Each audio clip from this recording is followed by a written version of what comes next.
Buenos días. Quiero agradecer a los organizadores el haberme invitado a exponer sobre este tema y que en realidad la música dentro de las misiones jesuíticas se lee constantemente en distintos relatos, ya sea desde las cartas anuas o documentación de época, se hace referencia a la práctica musical, pero que esa práctica musical hasta el momento en que no podemos comprobarla a través de las partituras es un hecho meramente teórico. Recién en 1972, cuando el arquitecto Hans Roth descubre en las producciones de San Rafael y Santa Ana en Bolivia estas partituras que correspondían a la provincia jesuítica del Paraguay, cómo podemos realmente relacionar el documento escrito con la partitura y entrar a poder transcribir y escuchar esta música. Entonces, un poco lo que yo voy a plantear es el trabajo que yo he hecho trabajando en estos archivos, en el que definimos nuestra música aquí de las misiones jesuíticas. La conquista y colonización de América sirven como punto de partida para que la música europea se traslade a nuestro continente. Así músicos y música viajaban junto a los conquistadores con la doble función, formar parte de las actividades socioculturales de los españoles y sus descendientes y constituir, en manos de los religiosos, un medio efectivo para la difusión de la doctrina cristiana. La primera música que trajeron los colonizadores respondía a las características de las escuelas polifónicas europeas. Se registran numerosos antecedentes en el canto llano o canto gregoriano y las obras de los grandes polifonistas como Vicente Express, Cristóbal de Morales, Tomás de Victoria, Francisco Guerrero, se cantaban en las distintas capillas de música americanas. En los siglos XVI y XVII, al organizar la actividad musical en las catedrales de Lima, La Plata, Potosí, Cusco, entre otras, las partituras escritas en las mismas guardaban una gran similitud con las que se componían en España, en cuanto a su forma, armonía, trama contrapuntística, instrumentación, líneas melódicas, etc. Esta música, compuesta en suelo americano, pero conservando el estilo europeo, la podemos denominar como música catedralicia. Es música de carácter urbano que se desarrollaba sobre todo en las catedrales, donde la policoralidad toma un lugar preponderante y la profusión de voces e instrumentos inundan el espacio recreando la imagen sonora de las catedrales europeas. Podemos citar como ejemplo las obras de Juan de Araujo, Tomás de Torrejón y Velasco, Diego de Salazar, Roque Cheruti, José de Orejón y Aparicio, entre otros. Esta música catedralicia respondía a las preferencias estéticas de una minoría, la que era dueño del poder político y económico de estos territorios. En cambio, para una gran mayoría de la población, compuesta por nativos, esclavos negros, mestizos y sus descendientes, esta música resultaba extraña. Vamos a escuchar un ejemplo de música catedralicia y también ver la textura, o sea, en la partitura, que podemos ver que es una obra a 4 coros, una orquesta, y es el Magnífica de Roque Cheruti.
Bien, Los padres y hermanos de la Compañía de Jesús, al llegar a América, también hicieron uso de la música como medio de evangelización y como instrumento político para resaltar sus logros en estas tierras. En distintos relatos de la época aparecen reseñas muy llamativas respecto a las condiciones musicales de los propios jesuitas y con qué habilidad hicieron gustar de este arte a los aborígenes. Al comparar la música utilizada por los jesuitas, particularmente las escritas con destino a las reducciones de guaraníes, chiquitos, mocovíes y mocos, con la compuesta por las otras escuelas polifónicas de América, Lima, La Plata, Potosí, Cusco, constatamos importantes diferencias. Se descubre que su tratamiento musical presenta características distintas. Esto lleva a pensar en la existencia de una música compuesta especialmente para los habitantes de esta tierra, que atienda al nativo en su doble rol, como intérprete y como oyente, música a la que denominamos música misional. La música misional es la resultante de la conjunción del capital cultural de los jesuitas con las características de las escuelas españolas, franco-flamencas, italianas o germanas, de acuerdo a su origen y formación, con el capital cultural nativo, sus creencias, su lengua, su ritmo, sus melodías. Precisamente, es el conocimiento de los componentes del capital cultural nativo los que les facilitan a los jesuitas un rápido acercamiento y comprensión. Se puede inferir la existencia de una corriente musical con características propias, un nuevo estilo, con destino a un consumidor o actor determinado. Así, analizando los distintos documentos y en especial las partituras halladas en Bolivia, observamos que los compositores han simplificado considerablemente la retórica musical barroca que caracterizaba a las composiciones europeas. A diferencia de la catedralicia, esta música misional se genera en espacios distantes y sin contacto con las grandes urbes, y por tanto se trata de una música de carácter rural, mucho más intimista, accesible y comprensible para el nativo. Música en la que se pierde la importancia de la autoría de la obra, porque todo es para la mayor gloria de Dios. Esta ausencia de autoría configura como una construcción colectiva en la que se observa un sincretismo religioso y cultural. Vamos a ver ahora un ejemplo de música misional que es una obra anónima, Ave María Stella, en que también vamos a ver la textura de la partitura, en que ya es un coro a tres voces, una sola línea melódica e instrumental y una línea instrumental del bajo.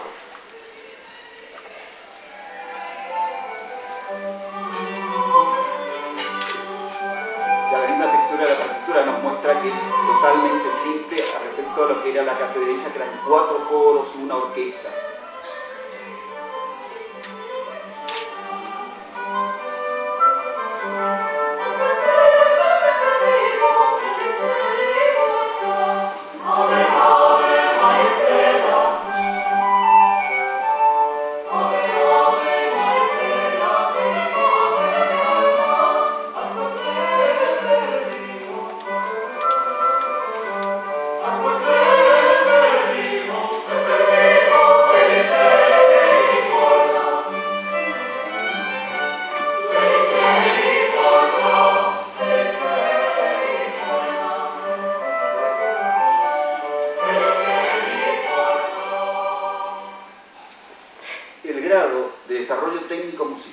Por estos pueblos define un modo propio de composición.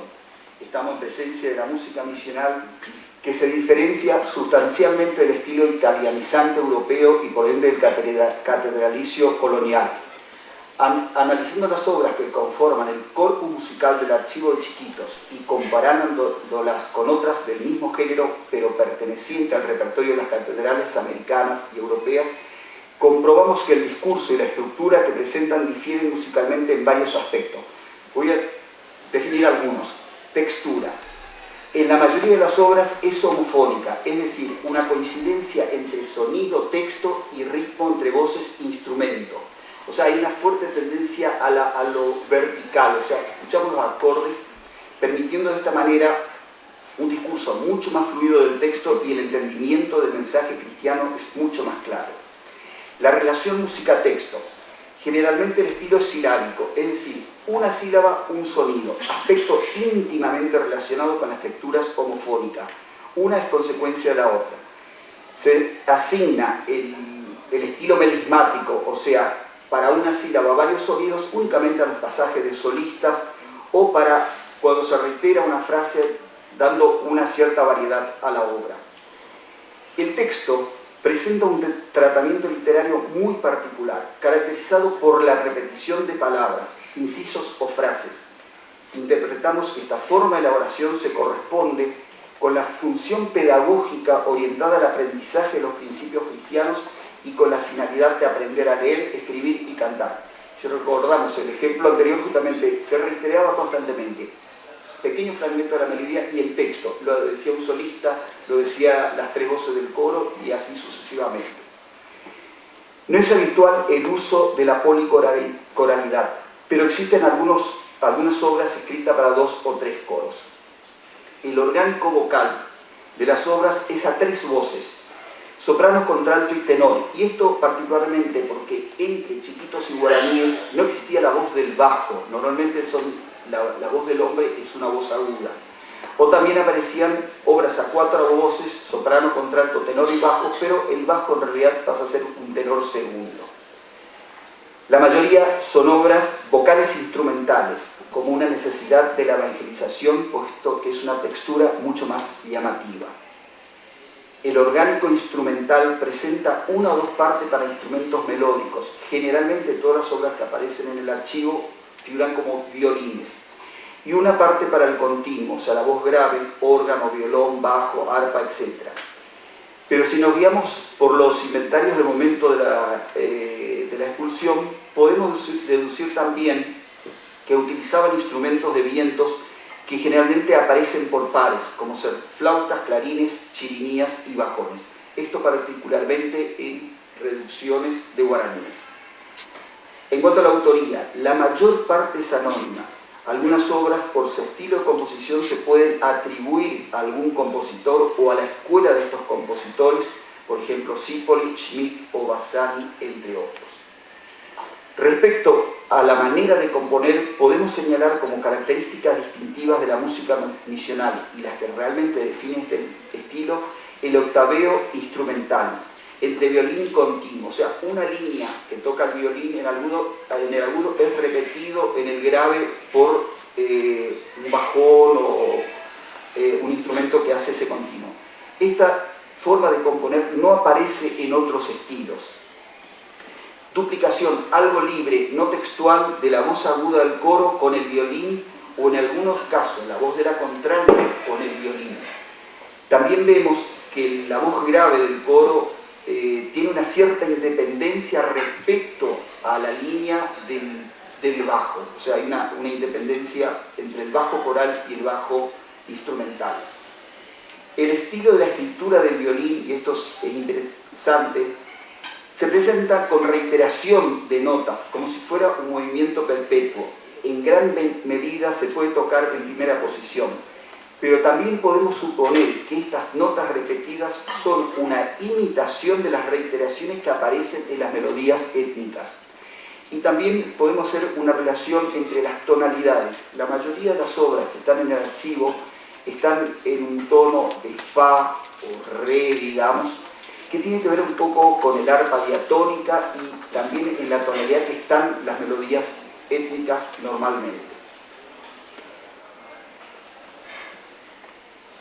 Precisamente en los archivos misionales que hice referencia del archivo musical de Chiquitos, es donde se percibe de forma más significativa la influencia del sujeto sobre la creatividad musical.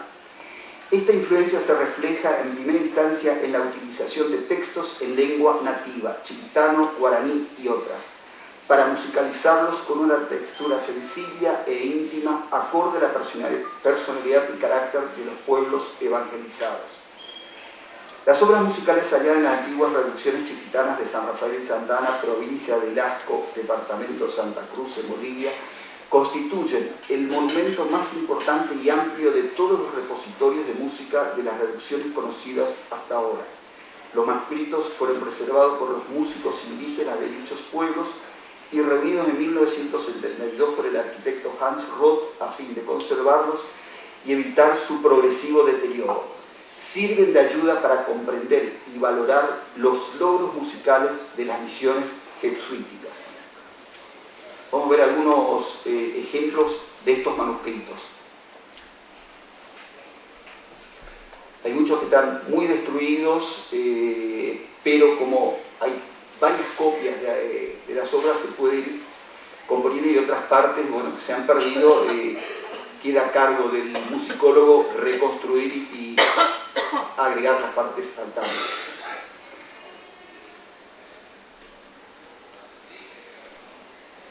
¿Estaban en uso cuando Roth los cultivó?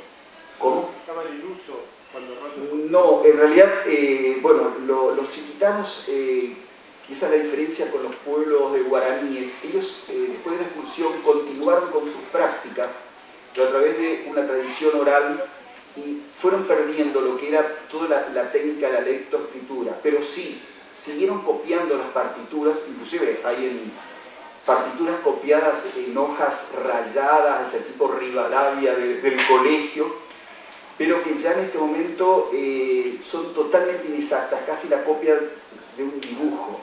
Sirven como guía para la transcripción. Pero lo que sí sería esa tradición oral, se encontraba que en algunas comunidades, por ejemplo, aparecían los taitas, que son, lo que ahora yo voy a hablar un poquito de las capillas de música, eran los que se conservaban y seguían cantando. Y ellos, cuando empezaron a escuchar las obras ya transcritas y ejecutadas por los músicos actuales, digamos, decían que eso lo cantaban allá arriba, o sea, en el coro.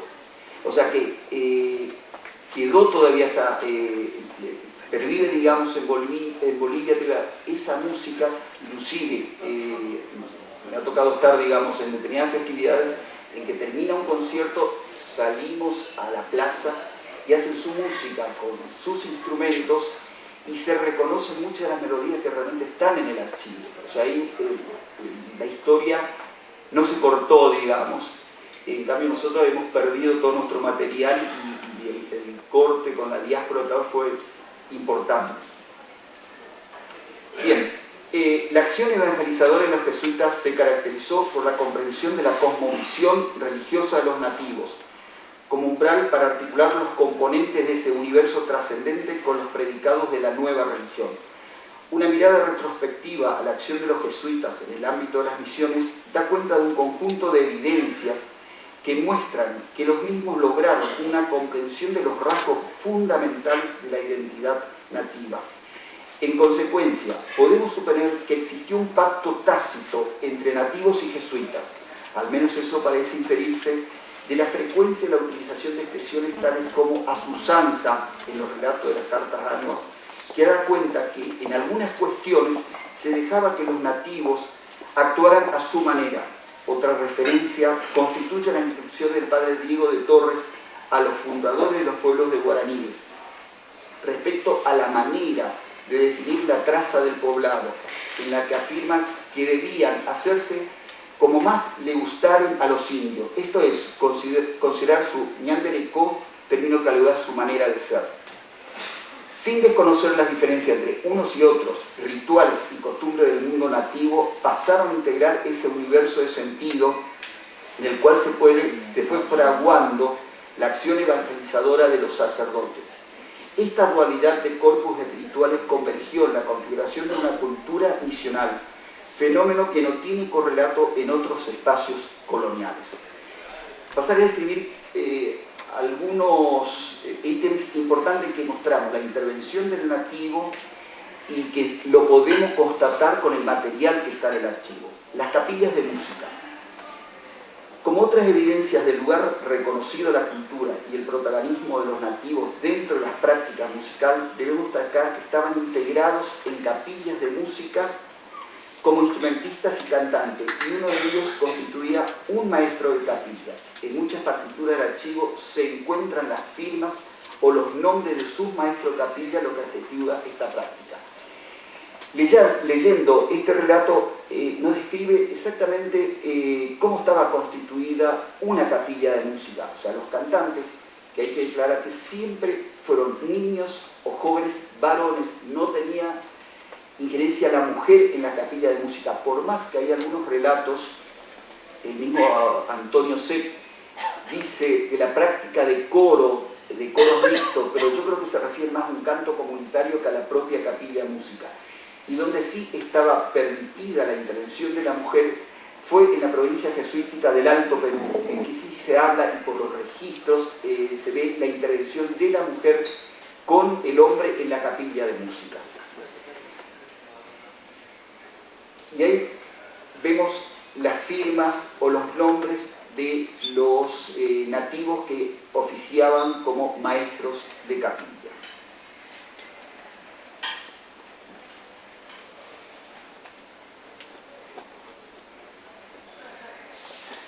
En síntesis, tal como lo corroboran documentos de la época, la enseñanza del canto, de la ejecución de los distintos instrumentos, las copias de partituras, la composición y la lutería eran actividades propias de los nativos. También es necesario destacar que algunos de sus instrumentos, como chirimías del lugar, unas de caña y otras de calabazos, estaban incorporados a las prácticas musicales. Otros relatos confirman que en las misas rezadas también se cantaba y se danzaba utilizando instrumentos como los lingüí o las flautas de caña, las sonajas de pezuña y las maracas de mate con semillas u otros elementos para las danzas. Esta es una gran diferencia con las capillas catedralicias, en que al principio el nativo no tuvo participación, era el europeo o sus descendientes. El canto de los congregantes. Si bien las congregaciones marianas no tienen un origen jesuítico, la Compañía de Jesús asume como signo identitario la devoción a María y encara la creación de congregaciones marianas reuniendo grupos de personas con el fin de integrar la fe con la vida cotidiana. Está probada la existencia de una práctica musical dentro del contexto de las congregaciones marianas, pretendiendo lo mariano como eje destacado. En este sentido se destaca el valor del archivo escrito porque su fondo documental corrobora la información que aparece en distintos relatos sobre la práctica musical. De este modo se puede establecer la correspondencia entre partitura y descripciones, hecho que queda demostrado en varios de estos manuscritos con la leyenda Mo unama congregantes, unama congregantes o para los congregantes, lo que reconoce la constante práctica musical de los esclavos de la Virgen. Y hay que destacar que se forman las congregaciones marianas tomando como primeros congregantes a los músicos de las capillas de música.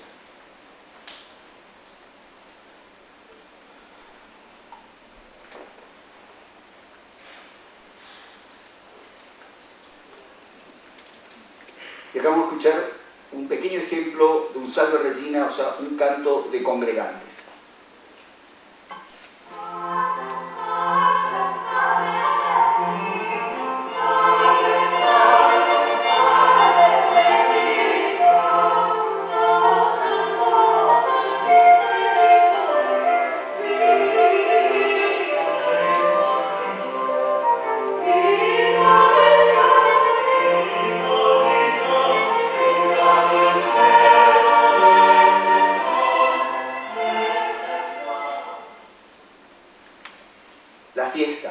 Las fiestas son los eventos más apropiados para reconocer las prácticas y repertorios musicales, porque significaban un acontecimiento importante para la reducción y movilizaban a todo el pueblo en que se registra la participación masiva de los habitantes y un clima de interacción social donde se cruzaban de modo continuo elementos de la cultura nativa y europea, lo sagrado con lo profano. La organización de toda fiesta implicaba una secuencia de 4 momentos a saber. Primero la preparación del espacio físico, pero eran las procesiones, el canto de las vísperas, las representaciones sacras, óperas o autos sacramentales y la misa mayor, que normalmente posteriormente terminaban en procesiones y danzas. Todas estas actividades temporalmente se desarrollaban a lo largo de 2 días. Especialmente las procesiones y las representaciones sacras se desarrollaban en la plaza, mientras que las vísperas y la misa mayor dentro del templo. Esta diferenciación del espacio físico hace suponer que los jesuitas actuaron con un cierto grado de flexibilidad para las actividades que se realizaban en la plaza, espacio propio del nativo para sus ceremonias, autorizando a los mismos el uso de elementos de su ritualidad, los que eran considerados seculares, populares o profanos para el rito cristiano, como ser sus danzas, sus instrumentos, su lengua. Mientras que, una vez entrado al templo, para las vísperas y la misa mayor, estas licencias no se permitían y se debían seguir a la liturgia cristiana, con excepción de la utilización de la lengua nativa. Es decir, comenzaba lo sagrado, esto no era estricto totalmente. Si no se habrían permitido esta licencia o flexibilizaciones, no hubiera sido posible un resultado inmediato en la acción evangelizadora de los jesuitas. Estas licencias no significó que no se produjeran choques o conflictos con lo religioso o mucho ruido con la nueva propuesta musical, que en realidad para el guaraní lo religioso era la totalidad, el rito, la creencia, la danza, la música. Las plazas constituían un espacio fundamental para las fiestas, lugar donde confluían lo sacro y lo profano. Su preparación comenzaba varios días antes de la celebración, en que el nativo iba al monte o a los campos en busca de animales y flores para ornamentar los arcos de triunfo que se instalaban en distintos puntos de la plaza o en las calles aledañas por donde debía pasar la procesión. También se cubría el camino con hierbas aromáticas, cuyo aroma al caminar sobre ellas se esparcía en el ambiente. Vamos a ver un ejemplo de fiestas jesuíticas, que fue un trabajo que se realizó con el coro de la universidad, la orquesta, el conjunto de cámara y el programa de misiones jesuíticas, que fue la reconstrucción de una fiesta de Corpus Christi. En el momento de la danza.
Y que realmente la partitura está en el archivo, y así como muchos relatos, cuando uno va leyendo y hace referencia al Te Deum, a determinadas danzas, y que uno va al archivo y encuentra esas obras, creo que realmente cierra el círculo del relato con la música, y bueno, y tenemos la posibilidad de transcribirla y poder escuchar.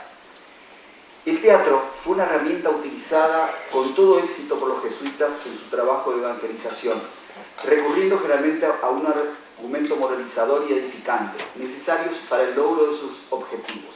Las puestas podían ser representaciones sacras, autosacramentales, loas u óperas. Era muy frecuente y se representaban varias veces al año, destacándose las realizadas para la fiesta del patrón del pueblo, Navidad, Corpus Christi, fiestas a la Virgen, visitas del obispo o del gobernador, o para la celebración de la coronación del rey o sus bodas. Las representaciones sacras, la mayoría de las veces, recibían el nombre genérico de ópera, pero no con el concepto de actual, sino con el concepto de obra musical, no con la excepción que tiene ese género respecto a los periodos clásicos románticos. En realidad constituían un teatro musical o autosacramentales que los jesuitas practicaban en los colegios o seminarios europeos. Estas representaciones estaban íntimamente ligadas a las danzas, las que generalmente se basaban en un guión que se teatralizaba. Las representaciones eran una conjunción de la dramaturgia, la actuación, la danza y la música. Se utilizaban las lenguas originarias, el español y el italiano. Los actores eran los propios nativos, pero únicamente varones. Cada actor disponía del vestuario correspondiente a su personaje. En los inventarios levantados al momento de la expulsión se da cuenta del variado vestuario que dispone cada reducción, tanto para el drama como para las danzas. Por ejemplo, en la reducción de San Ignacio figura un vestuario con todo lo necesario para la ópera de Santiago. El nativo también participaba activamente en la preparación del escenario, de la escenografía, construía tramoyas y otros elementos necesarios para el drama. Entre los manuscritos del Archivo Musical de Chiquitos se conservan 3 obras dramáticas. Ópera San Francisco Javier. Es de autor anónimo. Su forma se acerca más a una zarzuela o diálogo sacro y está en lengua chiquitana. Los personajes son San Ignacio Loyola y San Francisco Javier. El argumento describe la vida de San Francisco Javier, quien después de una vida santa, como recompensa es llevado al cielo. En el momento de su arribo se celebra una gran fiesta. Allí se encuentra con San Ignacio, con quien comparte la herencia del cielo. Por el estilo musical de esta obra se puede inferir que no fue compuesta en las misiones. Su adaptación fue hecha cerca de 1740.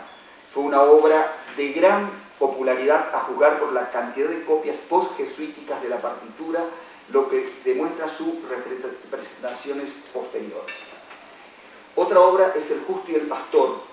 Esta obra está en lengua chiquitana, pero por el estado fragmentado de los manuscritos es imposible reconstruirla y poder dar otros datos sobre la misma. La otra ópera es la ópera de San Ignacio. Es de autor anónimo, cuya transcripción y reconstrucción pertenece al musicólogo Bernardo Ilan. Es la obra que de las 3 se acerca formalmente a una ópera. Son sus personajes, San Ignacio Loyola, San Francisco Javier, 2 mensajeros, que son los ángeles, y el demonio. El argumento escrito en español trata en forma preponderante sobre San Ignacio de Loyola y en segundo lugar sobre San Francisco Javier, no como relato histórico sino simbólico. La obra se divide en 2 partes. La primera, denominada El mensajero, representa la lucha contra el mal, personificado por el demonio, quien es vencido por los miembros del ejército del bien. La segunda parte, llamada Despedida, se refiere a la partida de San Francisco Javier, enviado por San Ignacio a misionar a Oriente. Finaliza la obra con un epílogo a cargo de un narrador que por medio de un aria realiza una dedicatoria al santo, personaje importante de quien se celebra la fiesta. Para cerrar entonces, vamos a escuchar un pequeño fragmento de la ópera San Ignacio.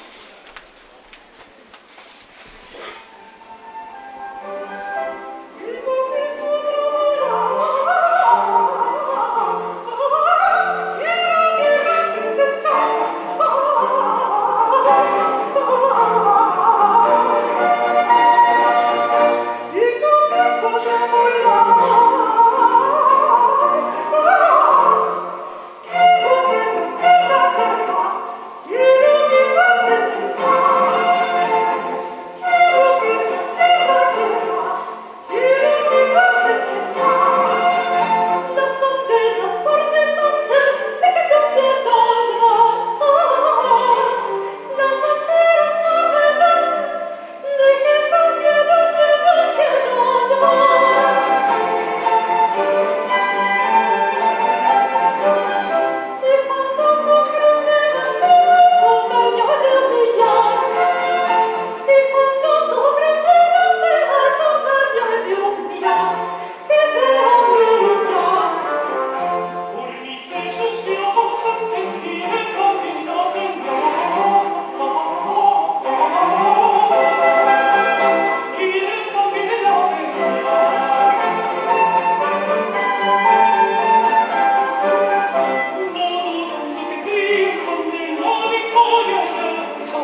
trabajando sobre una reconstrucción de la fiesta jesuítica, pero todo lo que sucede fuera del templo.